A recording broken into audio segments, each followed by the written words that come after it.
हस्तप्राप्योऽप्यगम्यो झटिति मुनिजनस्येव धावन् गजेन्द्रम् क्रीडन्नापात्य भूमौ पुनरभिपतत तस्य दन्तं सजीवम् मूलादुन्मूल्य तन्मूलकमहितमः मौक्तिकान्यात्ममित्रे प्रादास्त्वं हारमेभिर्ललितविरचितं राधिकायै दिशेति. முனிவர்களுக்கு நீர் கை கெட்டினார் போல் இருந்தாலும் அடைய முடியாதவராய் இருக்கிறீர்.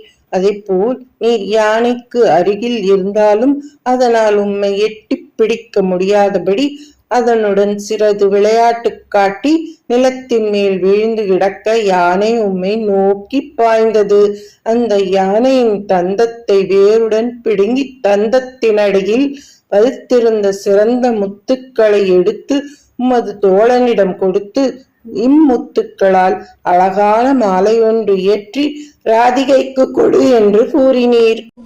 கிருஷ்ணானம் தந்தமம்சே யுதமதஹலினாரங்கமங்காவிசந்தம் த்வாமங்கல்யாங்க பங்கீரபசஹ்ருதமனோலோச்சனா வீக்ஷ்ய லோகாஹ ஹம்ஹோ தன்யோ ஹி நந்தோ நஹி நஹி பசுபாலாங்கனா நோ யசோதா नो नो धन्येक्षणा स्मस्त्रि जगति वयमेवेति सर्वे शशंसुः.